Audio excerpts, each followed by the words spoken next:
शिक्षक की कोई जाति नहीं होती है, ना ही वो जनरल होता है, ना सवर्ण होता है, ना ओबीसी, ना एससी। यहाँ तो हो गया है ना? नहीं, यहाँ नहीं हुआ है सर। 67,867 को बचाने के लिए आपने उस दिन भी देखा होगा, 22 अगस्त को जब धरने पे आए थे, तो उस दिन भी शिक्षक आए थे अपनी मांग रखने, और वो धरना नहीं था सर, वो एक हमारा निवेदन था। वो भी सूची बनी है, वो बहुत सही बनी है। सिर्फ एक जो दूसरा वर्ग है, जो 6800 की राजनीति की वजह से जो एक नई सूची बन गई थी, उसके लिए वो लोग क्या कहते हैं, सब लोग ये चाहते हैं कि वो सूची, अगर वो सेलेक्ट होते हैं सर तो अच्छी बात है, हम लोग उसमें कहीं से मना नहीं कर रहे हैं, लेकिन ये कि हमारी सूची जो है उसको बचाने के लिए, चाहे वो जनरल हो, चाहे ओबीसी हो, चाहे एससी हो, चाहे एसटी हो, सब लोग प्रतिबद्ध है सर। ऑलरेडी 69,000 में 50,000 आपके आरक्षित वर्ग के लोग ज्वाइन हैं। अनारक्षित जो सवर्ण हैं वो आपके सिर्फ 18-19,000 ज्वाइन हैं। तो घोटाला हो कैसे रहा है?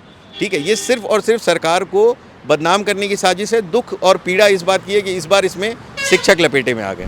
पिछले दिनों इलाहाबाद हाईकोर्ट की लखनऊ बेंच ने उत्तर प्रदेश सरकार को 69,000 शिक्षक भर्ती मामले में झटका दिया था, तब जब नई सूची जारी करने का आदेश दिया था 3 महीने के अंदर, जिसके बाद से लगातार आरक्षित, अनारक्षित सभी वर्ग के चयनित और जो अचयनित अभ्यर्थी हैं सब धरना प्रदर्शन कर रहे थे, अपनी अपनी आवाज़ अलग अलग माध्यम से सरकार तक पहुंचाने का काम कर रहे थे। लेकिन आज इसमें सुप्रीम कोर्ट में सुनवाई हुई है। क्या सुनवाई हुई है, क्या रहा है, इस पर बातचीत करने के लिए हमारे साथ अभिषेक जी हैं जो चयनित अभ्यर्थी हैं। आज सुप्रीम कोर्ट में सुनवाई हुई है, क्या रहा पूरा? नमस्कार सर, मैं अभिषेक, चयनित शिक्षक हूँ। आज सुनवाई में माननीय सुप्रीम कोर्ट के सीजेआई सर ने ये कहा कि मैटर इज़ वेरी इंटरेस्टिंग, और उन्होंने रिटन सबमिशन मांगा है तीनों ही पक्ष से। हम जो अनारक्षित पक्ष है वो, जो आरक्षित पक्ष जो नियुक्ति की मांग कर रहे हैं उनसे, और सरकार से भी। तो फिलहाल के लिए ये कहा जा सकता है कि मामले में अभी 23 सितंबर तक हाईकोर्ट का जो फैसला था कि नई लिस्ट बनाने के लिए, उस पर रोक लग गई है। अंतरिम रोक लग गई है।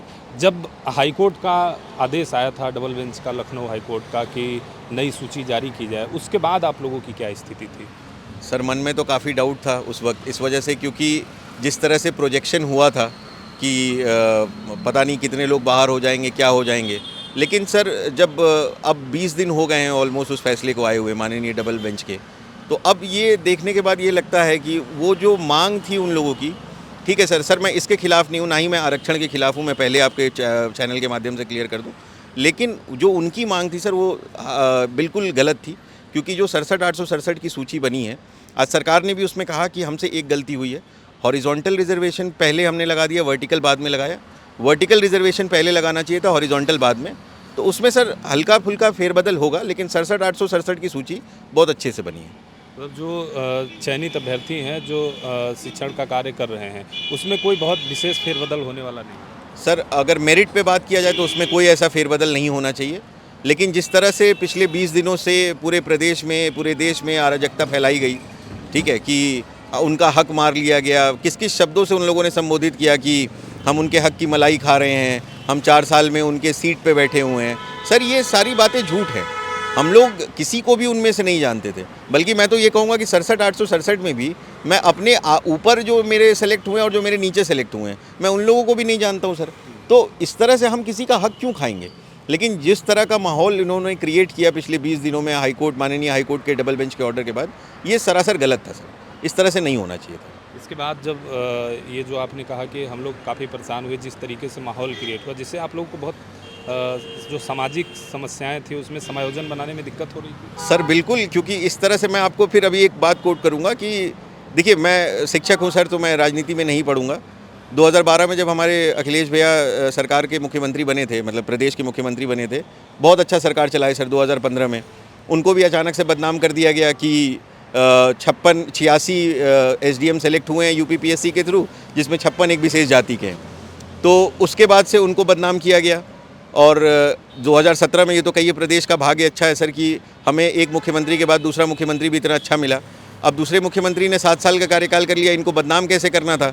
तो बदनाम करने के लिए इन लोगों ने 69,000 शिक्षक भर्ती को पकड़ लिया कि इसमें आरक्षण का घोटाला हुआ है। सर, आरक्षण का घोटाला कैसे हुआ है ये बताइए? ऑलरेडी 69,000 में 50,000 आपके आरक्षित वर्ग के लोग ज्वाइन हैं। अनारक्षित जो सवर्ण हैं वो आपके सिर्फ 18-19,000 ज्वाइन हैं। तो घोटाला हो कैसे रहा है? ठीक है, ये सिर्फ और सिर्फ सरकार को बदनाम करने की साजिश है। दुख और पीड़ा इस बात की है कि इस बार इसमें शिक्षक लपेटे में आ गए। शिक्षक लपेटे में आ गए, जिससे काफ़ी समस्याएं, और आप लोग तो चयनित। मैं आपको बताऊं, सबसे पहले ये कि पूरे समाज में एक ये मैसेज गया जैसे हम लोग का गलत चयन हो गया। गलत चयन नहीं हुआ सर। हम लोगों ने ऑलरेडी 2-2 परीक्षाएं पास की।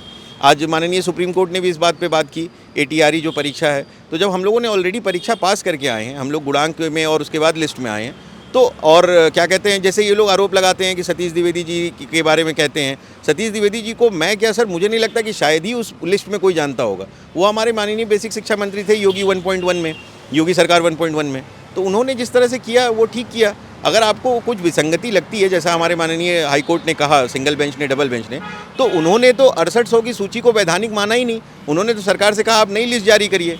तो इतना बवाल करने की क्या जरूरत थी? इसमें समस्या सर हम लोग के साथ ये हो गई कि एक समाज में ये मैसेज चला गया कि भाई हम लोग शायद गलती से चयन पा गए हैं। गलती से कैसे चयन पाए सर? हम लोगों ने तो पूरा बाकायदा पेपर दिया, जो भी लीगैलिटीज़ उन लोगों ने बोला वो सारे को हम लोग अर्हता पूरी किए, उसके बाद हम लोगों ने ज्वाइनिंग पाई। तो थोड़ा एक टफ टाइम तो था सर, लेकिन आज सुप्रीम कोर्ट के इस हस्तक्षेप के बाद जो हमारे माननीय CJI सर हैं, उन्होंने जब ये वाली बात कही कि matter is very interesting and quality education is must, तो तब जाके थोड़ा राहत है सर।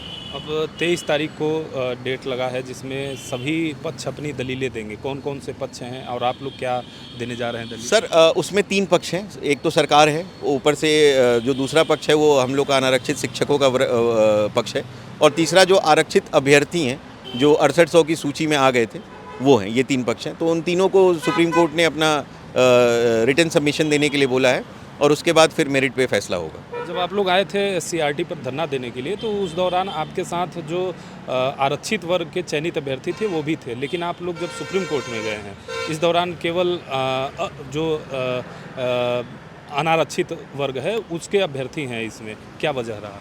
सर नहीं, ऐसा नहीं है कि सिर्फ अनारक्षित वर्ग था सर। 67,867 की जो सूची 2020 में प्रकाशित हुई SCRT से, ठीक है, उसमें हर एक इंसान, सर शिक्षक की कोई जाति नहीं होती है, ना ही वो जनरल होता है, ना सवर्ण होता है, ना OBC, ना SC। यहाँ तो हो गया है ना? नहीं, यहाँ नहीं हुआ है सर। 67,867 को बचाने के लिए आपने उस दिन भी देखा होगा, 22 अगस्त को जब धरने पे आए थे, तो उस दिन भी शिक्षक आए थे अपनी मांग रखने, और वो धरना नहीं था सर, वो एक हमारा निवेदन था अपने ही विभाग के अधिकारियों से कि सर इसमें हमारा हित जो है वो प्रभावित ना हो। और आज भी सर हमारे साथ सिर्फ अनारक्षित वर्ग के ही भाई बहन नहीं है, हमारे साथ उसमें चयनित OBC, SC, ST भी हमारे साथ हैं, जो ये जानते हैं कि जो भी सूची बनी है वो बहुत सही बनी है। सिर्फ एक जो दूसरा वर्ग है, जो 6800 की राजनीति की वजह से जो एक नई सूची बन गई थी, उसके लिए वो लोग क्या कहते हैं, सब लोग ये चाहते हैं कि वो सूची अगर वो सेलेक्ट होते हैं सर तो अच्छी बात है, हम लोग उसमें कहीं से मना नहीं कर रहे हैं, लेकिन ये कि हमारी सूची जो है उसको बचाने के लिए, चाहे वो जनरल हो, चाहे OBC हो, चाहे SC हो, चाहे ST हो, सब लोग प्रतिबद्ध हैं सर। अब सुप्रीम कोर्ट में सुनवाई होगी, क्या उम्मीदें हैं आपको? सर हम लोग बहुत पॉजिटिव है sir, we are very positive, and हमें ये भी लगता है सर कि सुप्रीम कोर्ट को ये बात पता है पहले से कि क्वालिटी, जैसे उन्होंने कहा, मतलब उन्हें पता क्या है सर, मतलब कि क्वालिटी एजुकेशन इज़ मस्ट, और उन्हें पता है ये बात कि हम लोग जिन नैनिहालों को पढ़ाते हैं, गांव के किस हालात में हम लोग जाके पढ़ाते हैं, तो वो मेरिट पे जब फैसला होगा सर तो पूरा का पूरा हमारे पक्ष में आएगा। ठीक है, तो सुना आपने, ये चयनित शिक्षक हैं 69,000 शिक्षक मामले के अभिषेक जी, जिन्होंने अपनी बात बताई। उनका कहना है कि सुप्रीम कोर्ट से इनको पूरे न्याय की उम्मीद है। Mangala Tiwari, PTC news, Lucknow.